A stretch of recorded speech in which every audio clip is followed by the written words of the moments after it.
Meanwhile, on the Overencumbrance podcast, today we have Brotagonist, ZeDarkKnight, DonJobo Augie, and a C word I can never pronounce correctly, Cevian. Joined together to fight the evil forces of boredom. We are the Overencumbrance podcast. Talking about, Netflix recently did a 4-episode series of Castlevania. How'd y'all feel about it? I liked it. I'm not the hugest Castlevania fan, and it was a bit too violent for me, but I liked it. I loved it. It was perfectly violent for me. I wish it had been more violent. That was fair. great. Grab me a shovel, I'll defend off my sheep. I like the dialogue, but ironic, on the flip side, the violence was pretty good for me, and how they have all the architecture set up. I thought the plot was awful and rushed, and I didn't really care for the shovel goat thing. I mean, yeah, it made me laugh, but it didn't feel Castlevania. That was the thing. It didn't feel Castlevania to me. Like, they tried to make Belmont this, like, edgy teen, except he's not a teen, and, like, but I will say the fight sequences were good. That's how I feel about it. No, Belmont didn't come off as an edgy teen. He came off as somebody who is just sort of done with life. He came off more as cynical old drunk to me. Yeah, cynical old drunk. To me, how they worked the character, it was as if they watched... By the way, spoilers. Spoilers. Oh, yeah. Behemoth. What's that one that we enjoyed? As Ferrero and Fabio. Oh, Shingeki no Bahamut? Yes. Yes. Yeah, Rage of Bahamut Genesis. Rage of Bahamut Genesis. Still need to watch season 2. And the first part of JoJo, Phantom Blood. Yeah, it did feel a bit JoJo. Well, everything feels JoJo. I mean, the JoJo meme is everywhere at this point. Like, I see people, is this a JoJo reference? However, if Japan was to recreate Castlevania in an anime style of way, it would be kind of similar to Vampire Hunter D, in my opinion. And that's what I was expecting. I was kind of expecting Dracula to be... Listen, I don't need Vlad Tepes to be someone who I can sympathize with. I really don't.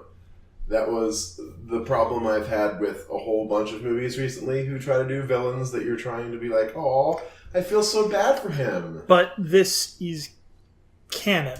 I know it is. And that's the frustrating you part. can't project issues with canon onto this Well, adaptation. I think they dial it up to 11. I mean, the storyline is Alucard loses his mother, Lisa. Lisa is in love with Dracula, which means on some level she has to both be a person who is redeemable and still a person who could fall in love with Dracula, which means if Dracula is a completely psychotic monster of the night and she falls in love with him anyway, this doesn't make her sympathetic at all. This makes her a weirdo. That's fair. And then that means that she can't provide an impetus for Alucard to be a better being later on, if that's what's going on. Oh, you must always be kind to humans. Like, you married the devil, man. No, that wouldn't make sense. I mean, that's so fair. That has to be part of the overall construction. That's a fair statement, and I can't really argue against that so much. But I suppose, like, my whole thing is like... I mean, I certainly get you, because there's way too many I'm Dracula and I'm sad about it. Yes. Kind of works that have been popped up in the last few years. There was trying to take Dracula Untold and turning Dracula into an action movie star, but make him sparkle. Oh, making him sparkle, but that business is best forgotten. That's for the vampire fan, that doesn't exist. But no, it's like some of the other things, like Trevor Belmont. Just, I wanted to like him so much, but like, him giving up at life, I understand, but like the way he was using his words did not, because he does have dialogue in the Castlevania games, and it nowhere close to that dialogue. It seemed like the animation studio was just trying to insert comedy into areas that needed no comedy. Do you feel that his dialogue was too rough, perhaps? We could say curse words, guys. We're on Netflix. I kind of get what you're saying with the Belmont. It's not over the top and sort of romanticized. It's as if the team of Avatar got together and finally they can write adult dialogue without having being judged, but we'll kind of censor some areas because we're still trying to promote this to kids. No, I don't think Castlevania was promoted to kids at all. I mean, flying eyeballs and it was very clearly meant to be aimed at an adult audience, and the dialogue seemed to indicate, yes, this is for an adult audience. I don't know exactly what the overlying cause is. If it was just simply the writers being juvenile, we can say naughty words. We're going to say all the naughty words. If it was meant to be some sort of signifier, because of course, Castlevania is a video game with a long pedigree, and your early Castlevania games are perfectly age appropriate for young children. There's nothing I'm going to show my 10-year-old kid in a Castlevania game that's going to scar him for life. But as it aged, you started getting naked demons and harpies and stuff like that. Yes. Although even in that case, when we're talking about in earlier eras and Symphony and the Night, which has a lot of nudity in it, but you don't really notice because it's so low res. Right. But low res nudity. Yes, dear. But when you get to that point, they may be wanting to use that as a strong signifier of any parents walking in the room and see their children watching a cartoon that goes, that fucking shit-ass pissed lord vampire already immediately knows, no, this was not for children, and he messed up by letting them watch it.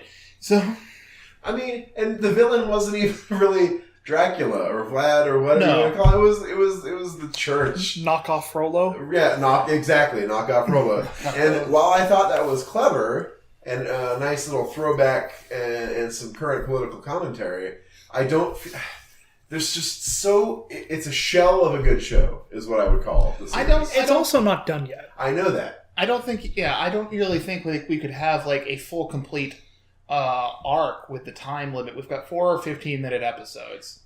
I think they're like 20 minutes. Actually 25 or something like that. that. They're like standard show length. They're still okay. So they're still and we're getting short. 8 more. They're short. Yeah, that makes sense. At least the episodes where they end, it's at a good. But to do anything actually with the rest of the cast, like if this was like Simon Belmont's story, and this was Simon Belmont and Dracula, you might be able to get away with it just being Dracula as the main antagonist and have some kind of action within the course of 4 episodes that could have a satisfactory resolution. But apparently wanting to do Trevor Belmont, which means adding in Saifa Belnades, adding in Alucard, possibly adding in Grant if they want to make him show up later. Yeah. That's something I'm worried about too, is they've kind of passed almost the point of no return for Grant. I feel like the reason why this might have been made into an animated series, I'm not the kind of person who would call this an anime, because the most Japanese thing about it is it's based off of a Japanese video game. The writer and studio and stuff are all American, but that's a discussion for another time. Right. Is that Castlevania 3 was the subject of the recently released, like a couple of years ago, controversial Castlevania pachinko machine. Huh. So, them giving the rights to do Castlevania 3 might have just been Konami putting forth more of that specific Castlevania to help promote a pachinko machine they've already released. That's possible. I mean, because they're a pachinko company now. I mean, that's possible. It's kind of like how the Persona studio will have a concert every single time they're about to announce something. It makes sense. Why does Konami hate their IP?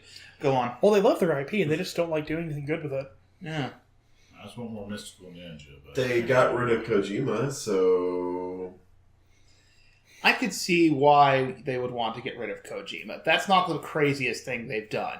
It's a little shitty the way they sort of cut him off in midstream instead of like, yeah, let's get you involved in this big major project and then just sort of go no, but. Well, it was over budget and was supposed to be released years ago, and that was the big issue. The Fox engine cost a whole bunch to make, and they weren't doing anything with it.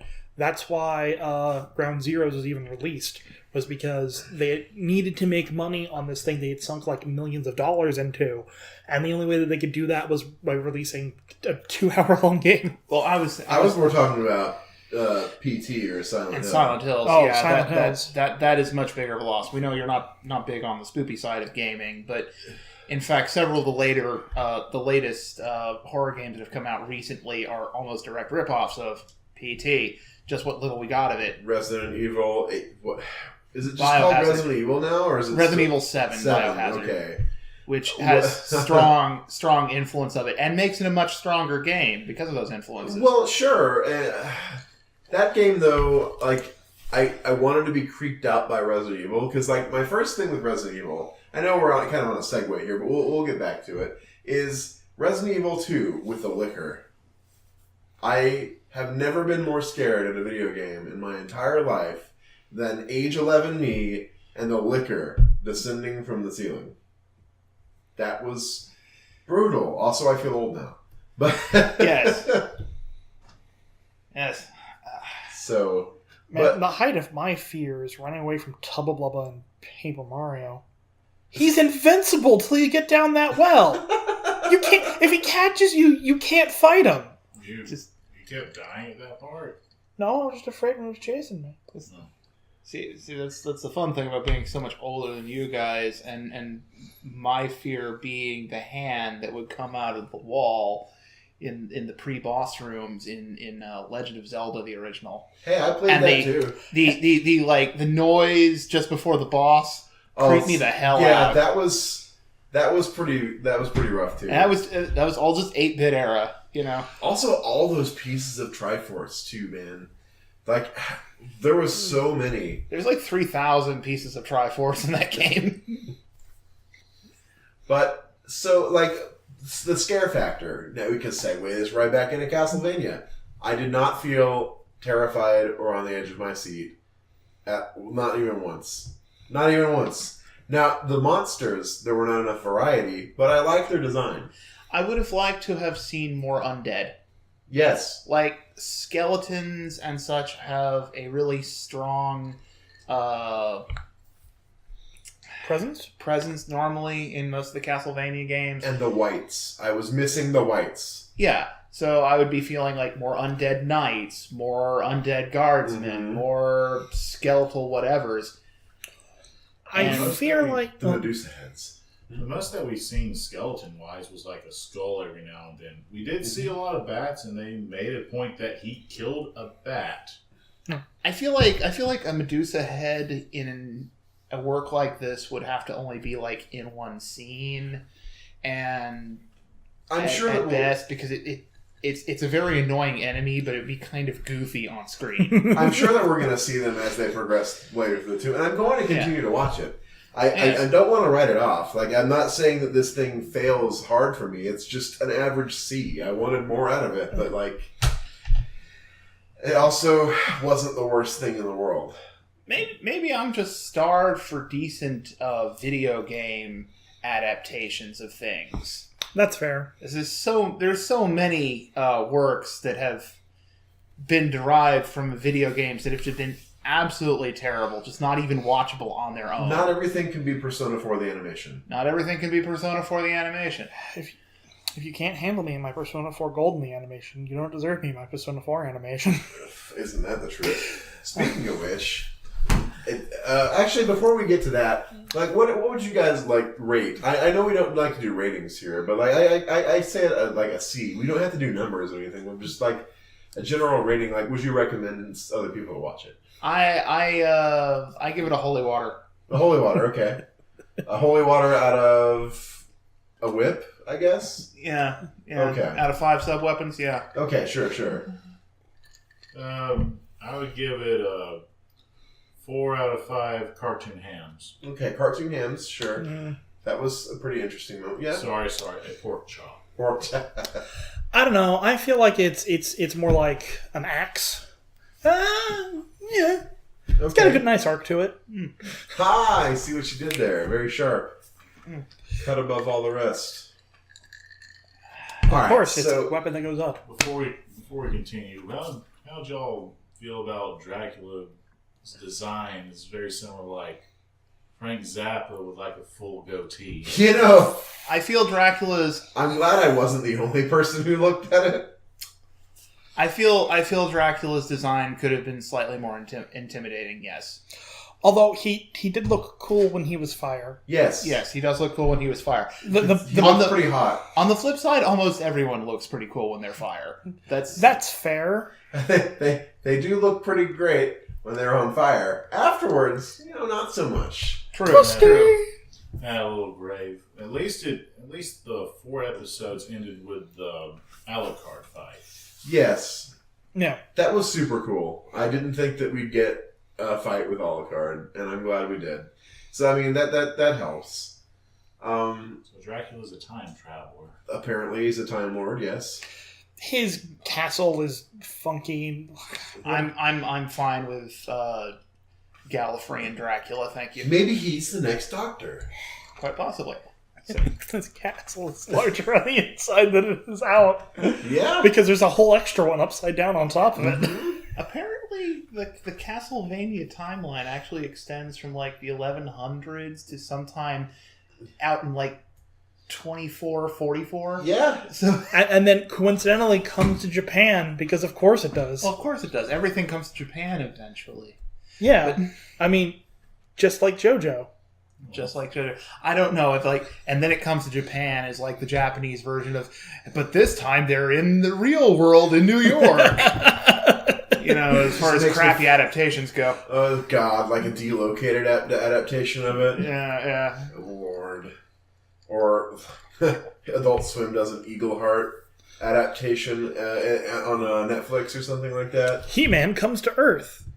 Something like... Well, wait, wasn't that just... what was that? There was a thing on Fox, what was it called? Zorn or whatever? Mm-hmm. Yeah. Yeah, that show... I heard good things about it. Was very, very smart on a channel where not very, very smart things happen. Like...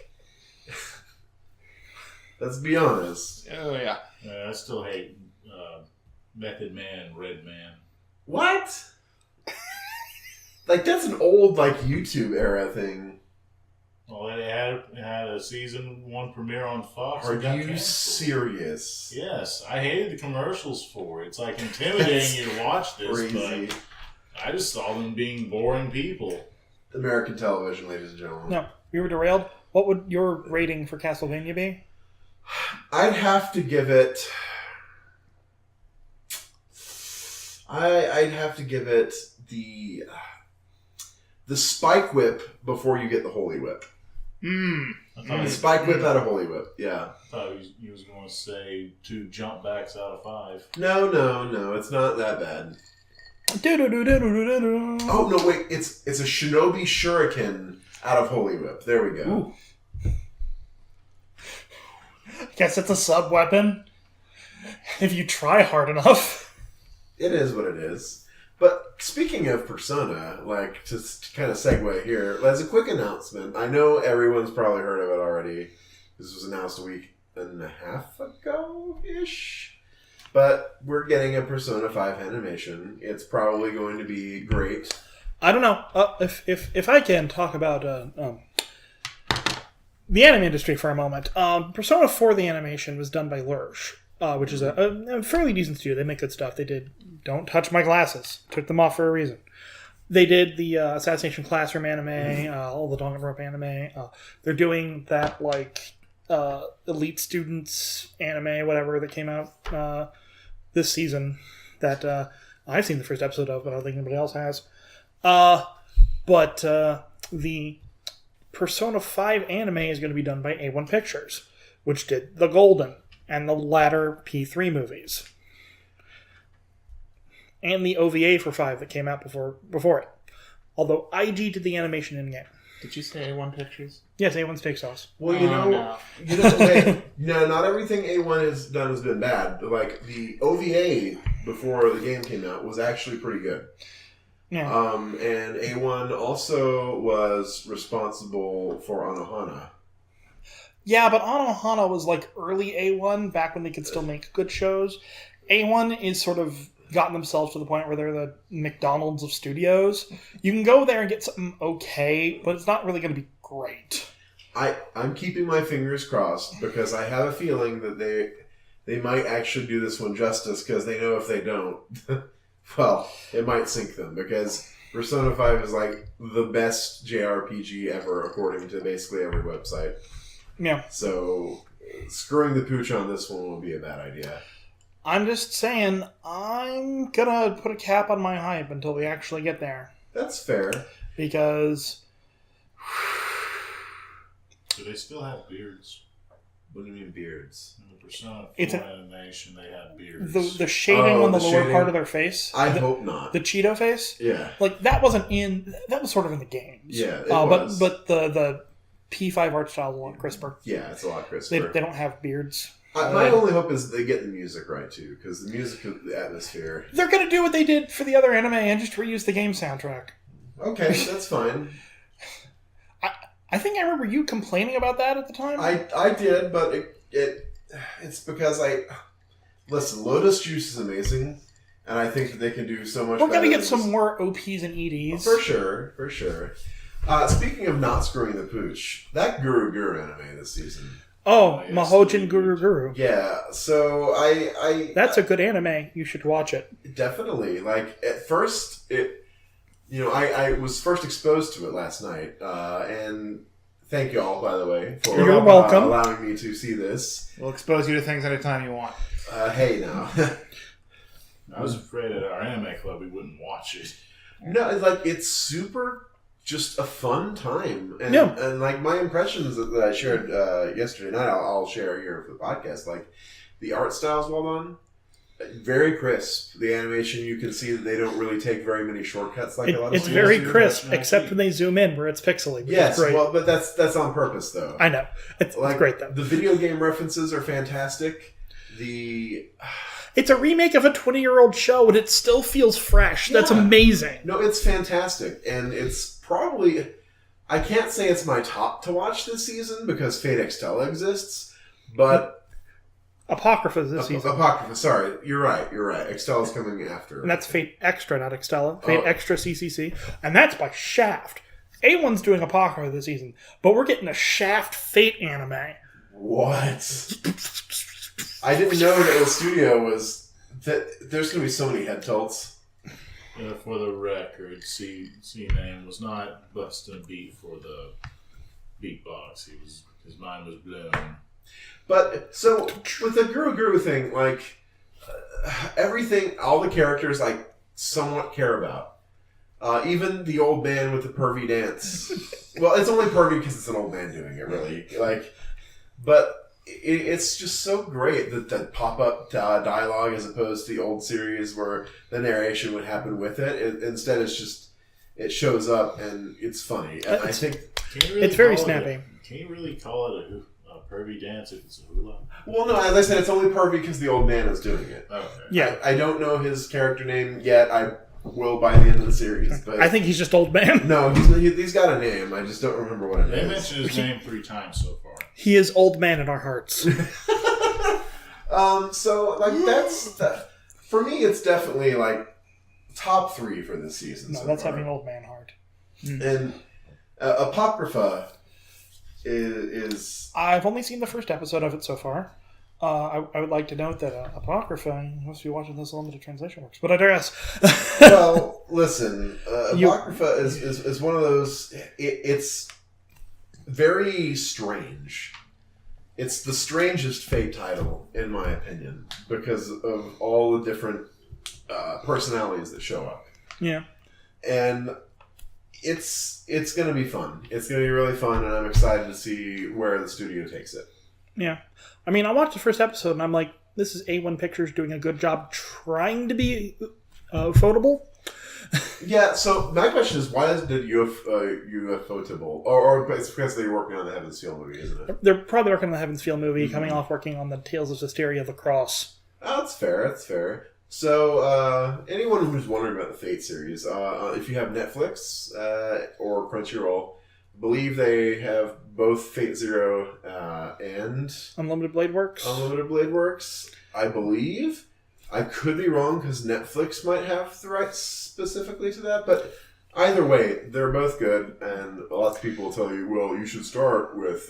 Carnival Phantasm. No, you should start with Studio Dean Fate Stay Night. Don't listen to them. It's not worth it. No.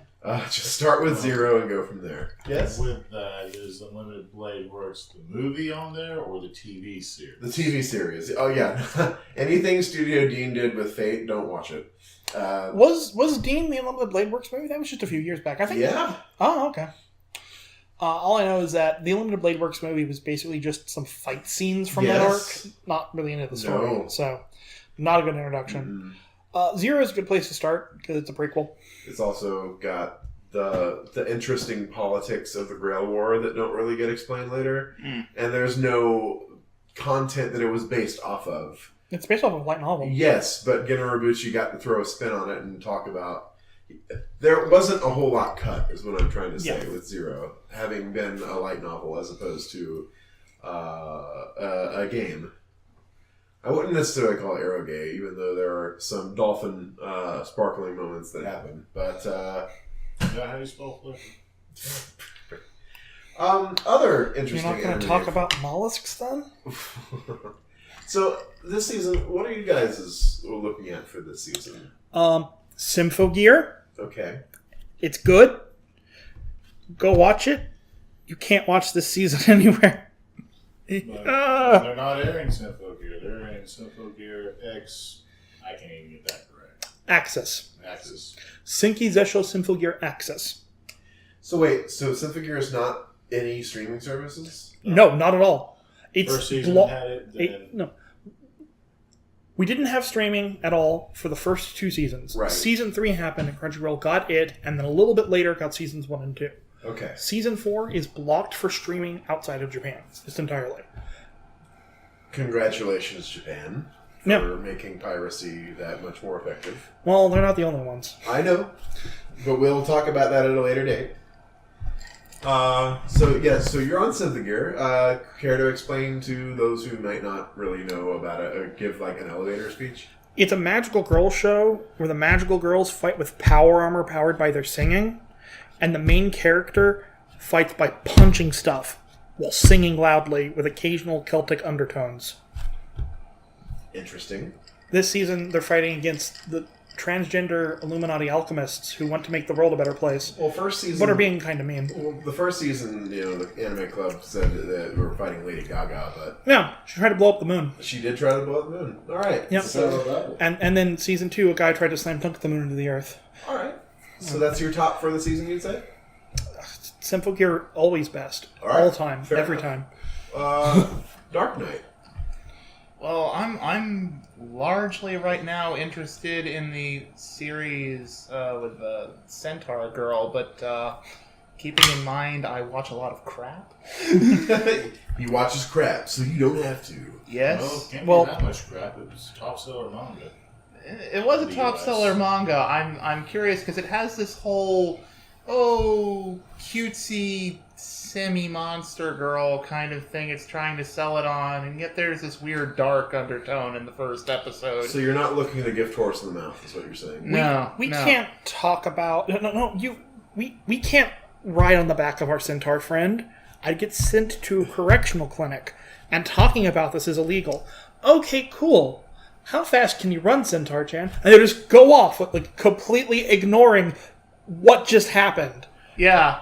What? Well, you were paying attention at the end of the whole evolutionary speech, weren't you? Where we must enforce equality above everything else, And then she looks outside, and including like the civil rights. the and then shady there's, like, government agents nod at her and then walk away. I'm like,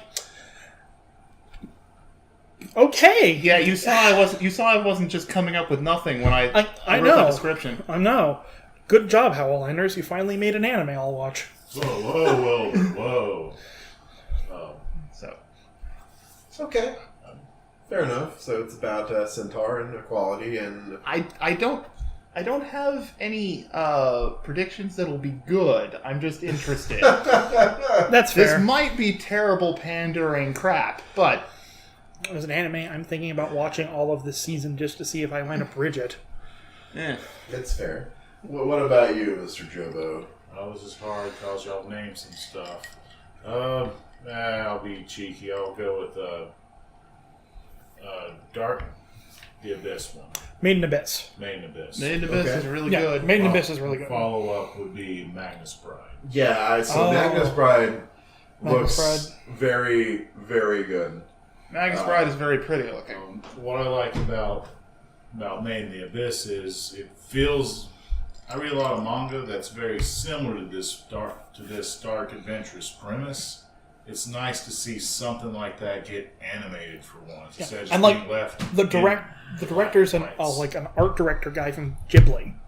Oh wow! The Which is Magnus Bride dude? No, Made in Abyss. Oh, okay. But which is why it just looks so freaking beautiful. Yeah. That anime just looks so good.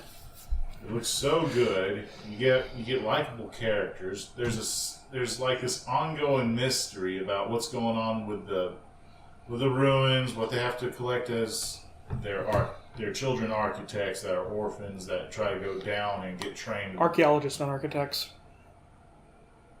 You still need both. No, that's only if you're going to make the Abyss.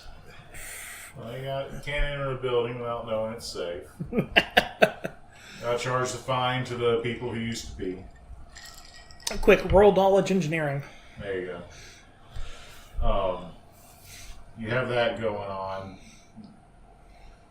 What's drawing me more is like this dark mystery that they keep alluding to more and more in each episode.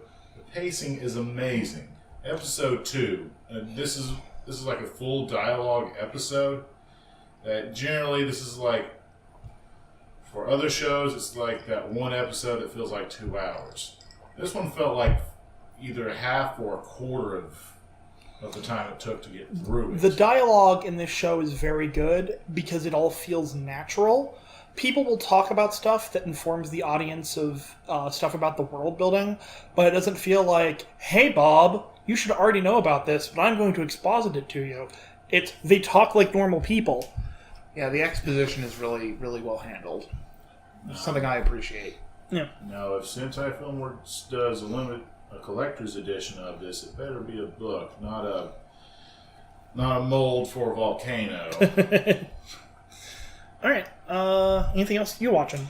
I am about to start watching because I was waiting for Koi to Uso because the premise seems pretty interesting. I saw a little bit of that first episode. I went, this could be okay. It's definitely a drama, so I know it's not for everyone, but like I'm the type that loved Sangatsu no Lion or March Comes in Like a Lion. Yeah, you're the person who likes to watch anime to cry. Yeah, I like to have feelings when I watch my anime. It's also why I like the Persona series because you can't help but have feelings.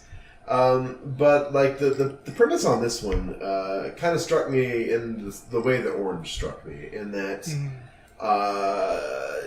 it's about being unable to live, unable to lie or love. It's completely forbidden, and people have just given up, and society will give me a compatible partner. I don't have to go out and look for it. I don't get to choose, and it's speaking volumes about, I think, not only the current generation in Japan, but also the current generation everywhere. Like millennials and back, we just we don't go out searching for love anymore. It costs money. Yeah, and like You everyone think is we have money? so brutally honest, and other folks aren't really. They don't know what to do about it. Why don't you go get yourself a significant other? Well, I don't have. It's going to be something that I'll comment more, throughout future podcasts. It seems like an interesting premise. And also, I forgot, I'm definitely going to start watching more of The Knights and Magic. I don't necessarily think it's the best show, but it's fun. I have fun watching it. I don't think it's good. Yeah. Like, the main character is OP generic main character, but he's like a hyper Genki type, which is at least something different. Hyper Genki can be fairly appealing in and of itself. Yeah. Well, generally that's what you get from a giant robot show. Yeah. I'm enjoying it. I think it's pretty good. Well, I think it just has the Maui problem, where there's way too much exposition and not enough things going on. But I like the exposition. It's very interesting. Like I said, it's an above-average light novel adapted by a good studio, as opposed to a bad light novel adapted by a bad studio, which is what a lot of the light novel animes And are. actually making the point of the upbeat protagonist really does help sell it, where even if he's not all that spectacular of a main character, having him be an upbeat and involved protagonist helps keep things engaged and progressing, as opposed to if we had a fairly bland, brooding or Nice guy. non-engaging, or the nice guy protagonist. Just like, well, what's his characteristics? Well, he's nice. Yeah. And he wants to do nice things. So that's nice. Yeah. This loser is you. Yeah. But, it's bringing some different stuff to the table and doing it in a competent way, which is something at least. Yeah. But we were talking about Production IG earlier, and I forgot all about it. So Ballroom Yokoso is definitely in my top anime of the season. I've heard really good things about it. It's the most interesting sports anime ever, because it's about ballroom dancing. And a kid who just wants to be good at something, and lo and behold, it's going to be ballroom dancing. Production IG does the animation. It's fantastic. The dancing scenes are par excellence. Think, love it or hate it, You're on Ice's ice skating scenes were fantastic. Think of that same caliber, ballroom dancing. And it's really good. I want y'all to watch it. I want you, the listener, if you are listening to this, to watch it. I want you to do it because it's fun. It on Amazon Prime for a little price of $15 a month. Oh, right. We'll talk about that in a second. Can I take 2 steps back? Yeah, go ahead. For Guru this season, that's also animated by Production IG. Yep. Yeah. And for Knights and Magic, aside from the characters, one of the major things I'm really enjoying about the show is the world building. Yeah. It doesn't feel like you're taking a crew, like some tour guides showing you this is there, that's there. It's kind of the character's exploring, and it kind of goes with how the show flows. There's a comparison that we made with Knights and Magic early on, you weren't around for that, Brotagonist. Sure. That it's sort of the foil to Yojo Senki, which came out a couple seasons ago. You know about that? Yes. Where in Yojo Senki, the main character is somebody from our world that dies and is sent to another world that is basically a hell. This is guy dies and goes to what is effectively for him heaven. Is Yojo Senki the one with the fish? No, that's Lolly with the magic guns in the war. Voiced by Aoyuki, blonde hair, Tanya de Gorochav. Oh, Tanya the Evil. Yeah. Tanya the Evil, yes. I thought I'm completely fine with that show. But... Yeah, I like it. But I do notice the contrasts between the two of them. I didn't care for it, but that's me. Yeah. That's fair. So that's all the stuff that I'm currently watching this season, or plan to watch. Is there stuff that you guys haven't started yet that you're going to? I know that the anime club is a thing that happens for some of us on a more regular basis, but I'm still watching Recreators from last season, which continues to be a really good show that people need to watch. So good. It's definitely a show. Are you watching it? I've watched a few episodes. I like it.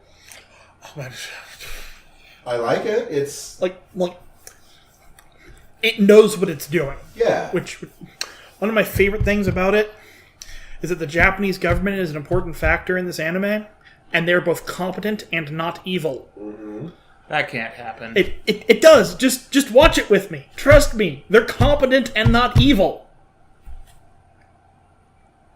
Confident and not evil. I say, not hitting the table this time. All right. I'm not editing this out. I'm too lazy. it is what it is. But, so that's what you're doing, Recreators. Okay. Yep. I'm also watching Kamen Rider X-Aid, which is an anime, but it's Japanese. That's fair. More Japanese than Castlevania. But I digress. And it has been amazing. That's fair. Now, is it as good as the season that Ginorabuchi did? It's better.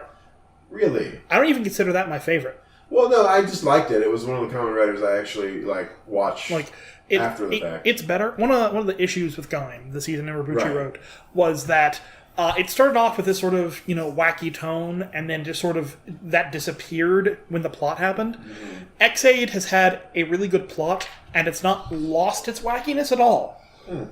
So, really serious stuff will be happening, but in the same episode, something just so utterly ridiculous will happen that I burst out into laughing and have to pause. That's fair. It's so good! That's fair. Dark Knight, anything you're watching? It doesn't necessarily have to be any continuation or even from the season. It's just anything you've been watching recently.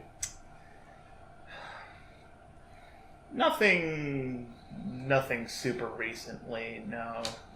I haven't had much time in between video gaming and work. I'm hoping to eventually get a blow-up doll to put into my cubicle that they'll just think is me, and then stay home watching anime all day, which would be a more productive use of my time and probably better for society overall.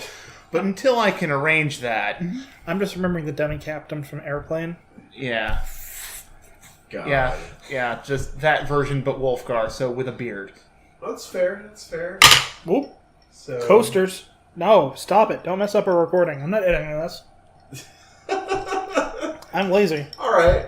What's up, Mr. Jobo? What you still watching? Well, I'm still watching. Aside from another podcast I'm with, on my own, I'm watching a show back 2 years ago. Sure. Something in the Marquise. Don't remember that. Vandals. Vandals in the Marquise. Vandals in the Marquise. So far, I'm enjoying that. It has you have the characters, which are high-spirited and joyful, especially if you're trying to relax from the day. They have what they have set up.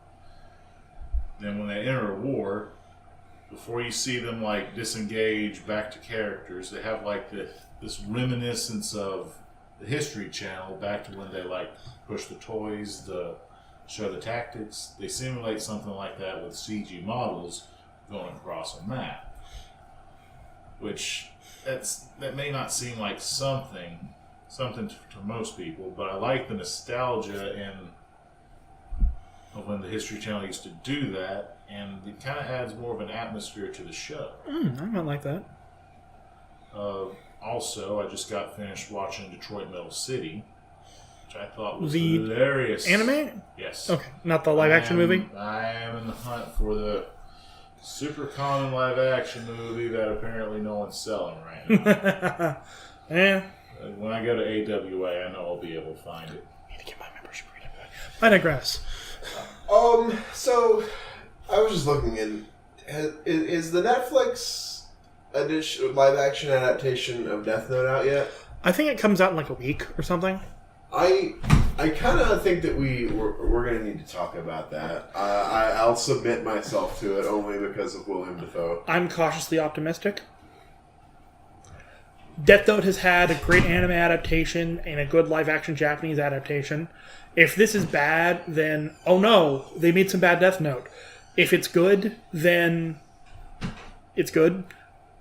In order to adapt Death Note to a Western audience, they do have to change some fundamental things because Japanese culture was integral to Light's character. Right. So the question is what they do going to be good or not? And that's while it's a subjective thing, there are definitely some objective things that they should leave alone. Sort of supposedly they keep the apples for Ryuk, which is good. Yeah, because that was a key part. And there's a whole other live action Death Note movie I've not watched, which ties into a live action Death Note spin-off series from Japan that I've also not watched because I'm not super into Death Note. I've just seen the anime and the 3 live-action I mean, I'm not movies. super into Death Note either, but like, I might as well like dive into this adaptation just to see No, if we it's can. just a movie. If it's bad, it's only like an hour and a half, 2 hours. That's fair. Well, And you can stop halfway through. and I'm already paying for Netflix, so it's not like I wasted any money. Yeah. Unlike Ghost in the Shell. It'll kill time till you can actually watch Fate Apocrypha. Yep.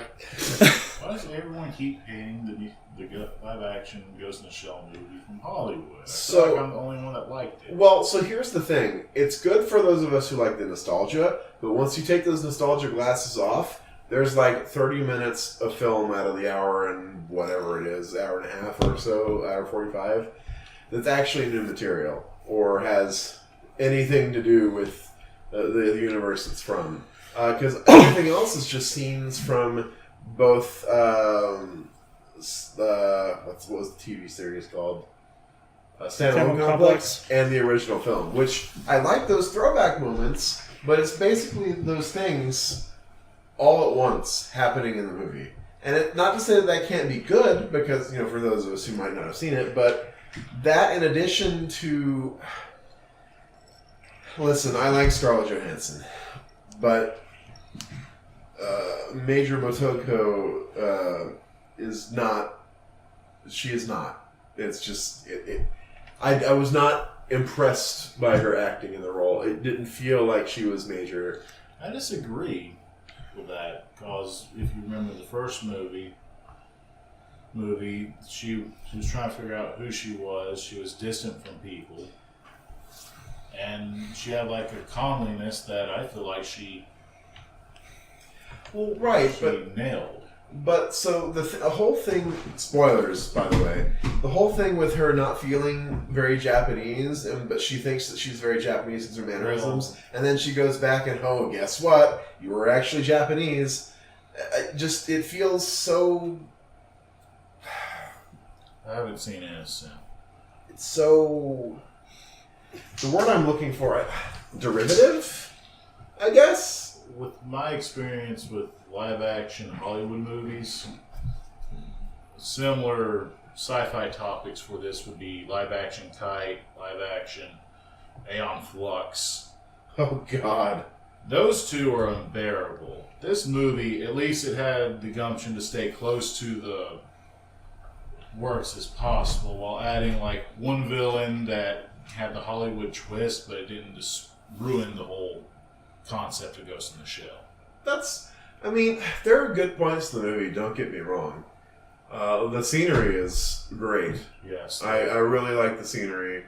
I liked what they did with the robotics. It's just, I wanted more of the idea of what it's like to have that ghost in an android body. It was not nearly future cyberpunk as it needed to be.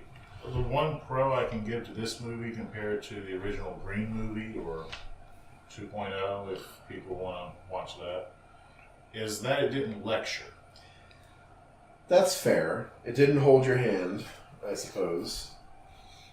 It did take me a little while to get used to the Balto character, but after we got through his story arc of how he got his eyes, and then we saw his home, it was Balto at that point.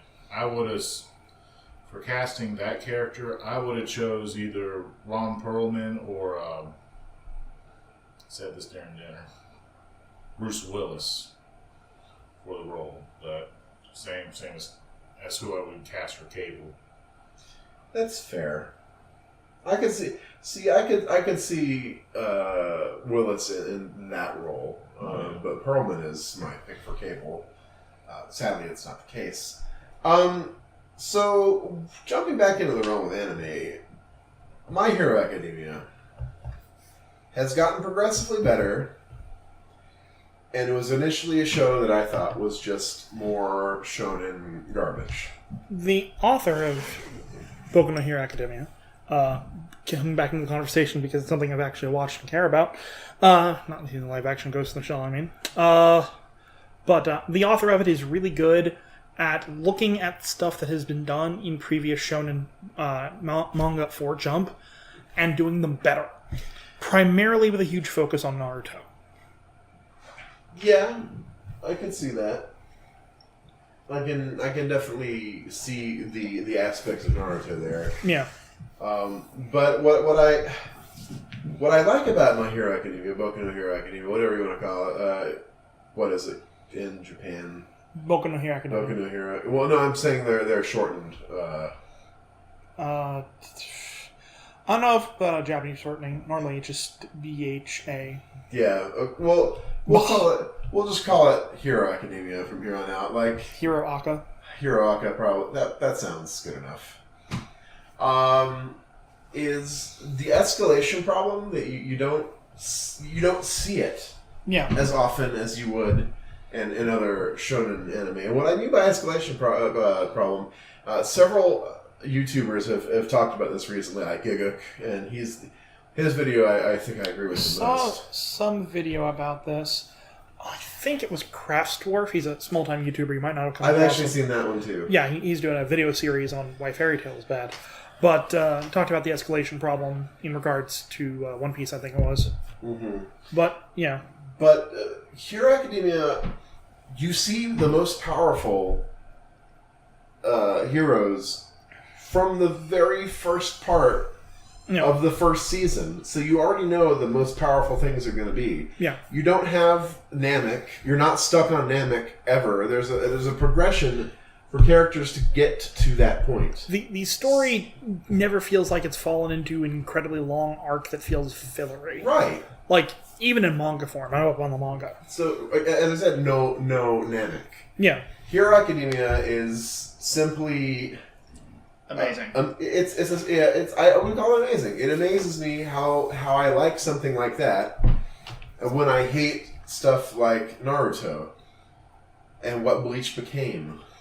Yeah, as I discussed earlier with ZeDarkKnight, just us talking, that Bleach was a good, first arc up until the end of Soul Society, and then it just became bad, slowly over time, because it really should have ended there. I don't think Naruto ever really showed off its protagonist's good points early on, the way Hero Academia did, which really pressed that the main character was a noble person long before they pushed that he was a powerful one. Right. And that's fine. And it's not that I say I hate Naruto. I don't hate Naruto. I do. I hate what it became. Believe it. Well, no, Never the ending is what pushed me over the edge to not liking it. I did watch and read. I was so far out of Naruto by the time it ended that nothing the end could do would really make me change my opinion. I read it out of spite, I think. It's not over yet. It's now Boruto. Boruto, because Bolt. it's boring. Sorry, Bort.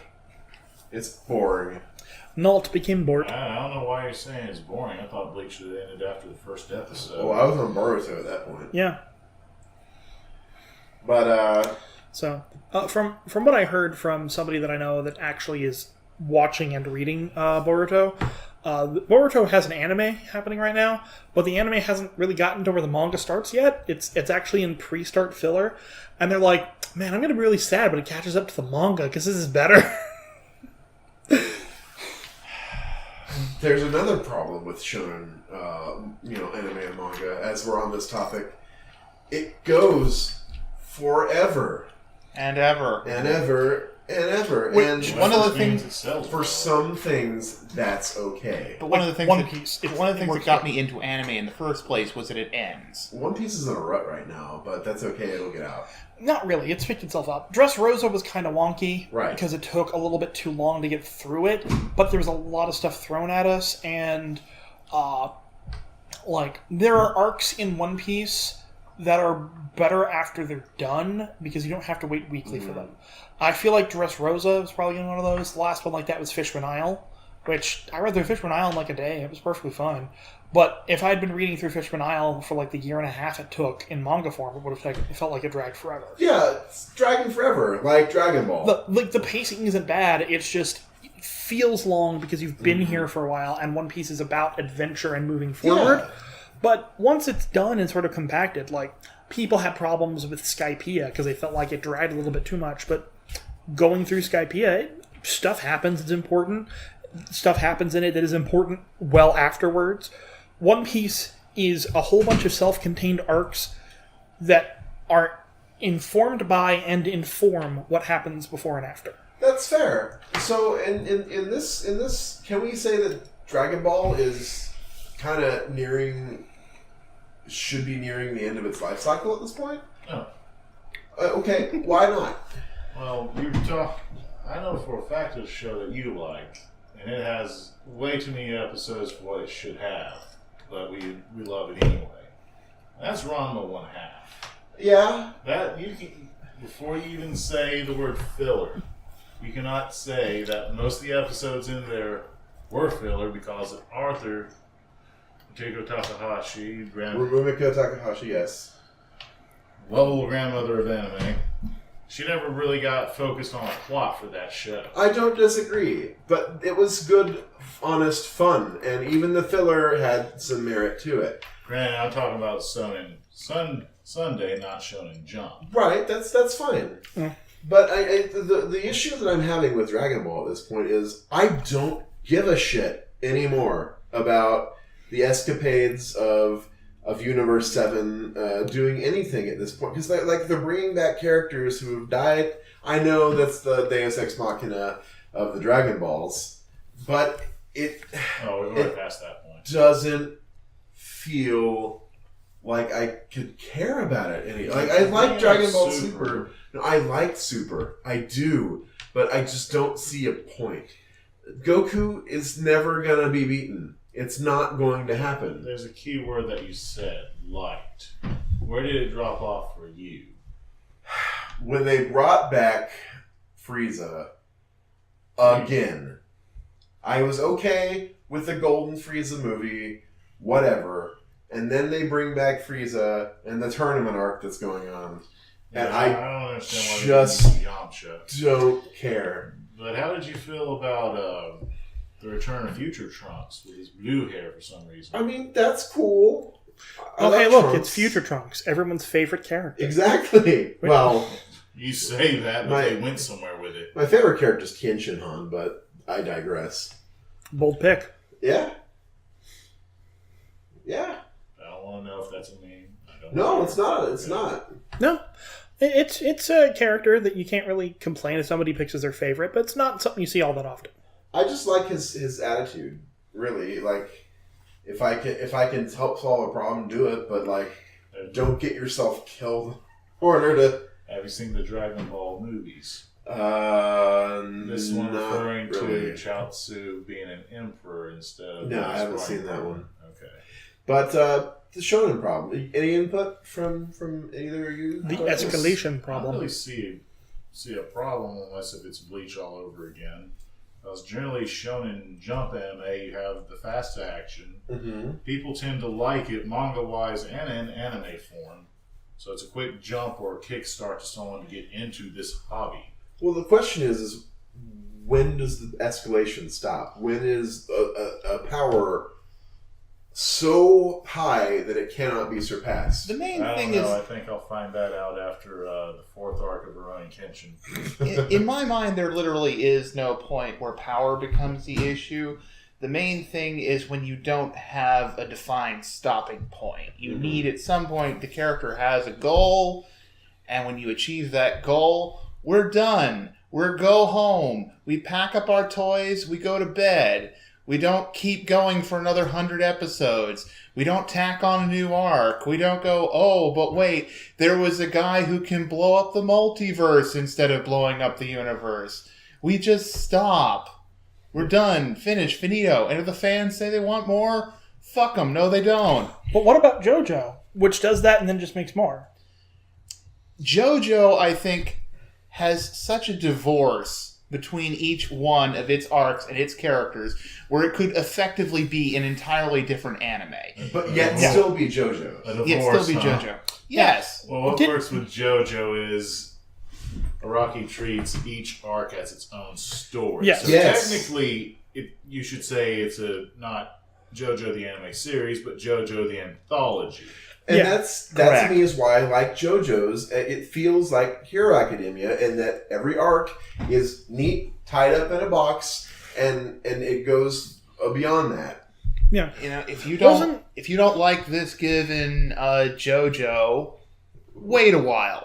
You might like the next JoJo. You might like the next JoJo more. Wasn't Steel Ball Run just originally released without being called JoJo's Bizarre Adventure? Yeah, it just ended up being that. Yeah, and people didn't know, there were callbacks and character names, but people weren't certain whether or not it was still JoJo or not for a while. They originally, the publisher for it, caused, for some reason, Araki has to keep jumping around for publisher. For some reason. It was not a JoJo series. This was something else. It got popular. People were reading it. It's a JoJo series now. So he kind of slid that under the rug. Then the gopher popped out and did that. That's clever. Dance. That's really clever. It's like he gave the middle finger. That's great. If you read anything about Araki, he's just the chillest guy ever. He puts little snippets of his life in the volumes, and some of them have been translated. And he's just for some reason, the family that lives downstairs from me at 8 p.m. and 10 p.m. will hit something metal twice, always at that time. I wonder why they're doing that. He just has the most mundane problems. We all do. It's adorable. I wish that they would bring over his Tesla manga, but that might be a thing I'll have to hold my breath for. No, actually, I think the chillest guy is whoever came up with Tsuritama. I'm serious. The fishing show? The fishing show. Yeah. Which was also A1 Pictures, believe it or not. Yeah. That one was released by Sentai over here. Yeah. So, Sentai Film. Yeah. But, if you want something from Shonen Jump that doesn't really have that escalation problem, you need to go watch all of Saikikuso no Sainan. Which in English is... Disastrous Life of Saiki Kusuo. Okay. It's a gag comedy, not an action shonen. So it's kind of like Sakamoto. And significantly less episodes than Jumping into Gintama, which I hear is amazing, but there's a bajillion of it. Yeah, so I can't get on the Gintama train because there's so much of it. There is. And there's so much anime, and there's so much nerd news to talk about, but we don't have time to talk about all that today. So let's get our closing statements in for this. And my closing statement is Castlevania. Netflix people, if you're listening to this, try and get more of the grimdark aspect of Castlevania as we're going through, please. You will make me less soured on it because I think you just need to go see if Warren Ellis is on Twitter and ask him that, because it's him. That's the thing about the Castlevania series. It's him. Oh, okay. Yeah. Just needs more skeletons. Honestly, I think I'm good with that. Okay. It just needs more Castlevania music. Da da da da da. I just want there to be an episode where Trevor goes to jump and he gets knocked backwards and then dies and has to come back. I need more video game in my video game. I'm sorry. That's fair. Kamen Rider X8 has spoiled me. That's fair. You watch it turn out that it's not really him jumping back. It's just everyone that he's touching just giving this hook shot that's in the gut. All right. So I think that's going to do it. That's your closing? Yeah. All right.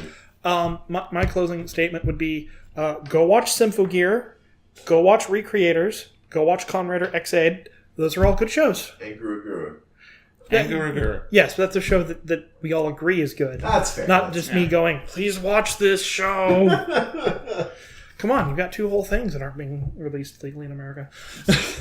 Go watch the shows they mentioned. Don't watch any of the shows I mentioned. You don't hate yourself that much. He watched Prince of Tennis. He's not lying. I watched Prince of Tennis. I watched all of Astaroth's Toy. Don't do these you things watched yourself. more Moetan than I Christ did. almighty, I watched watched Astaroth's Toy? I watched 6 episodes of Moetan. Don't do these things to yourselves. You complain about bad. I can find worse than that. He wanted a good basis for bad anime, and we gave it to him. Garzy's Wing. Garzy's Wing is fun. Garzy's Wing and Bastion Wells are both famous for both good and bad dialogue. Garzy's Wing comes back around. You have to the aided me ironic in that and quest. Don't get me wrong.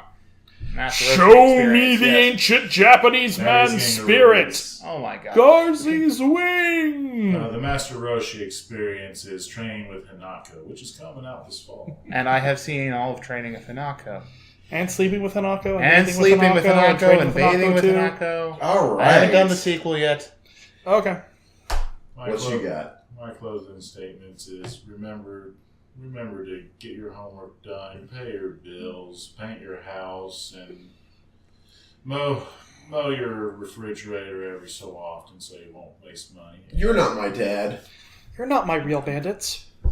And please join us next time for episode 3 of the Overencumbrance podcast. Coming 2018. No, we're not that late. Well, we'll have a sampler place.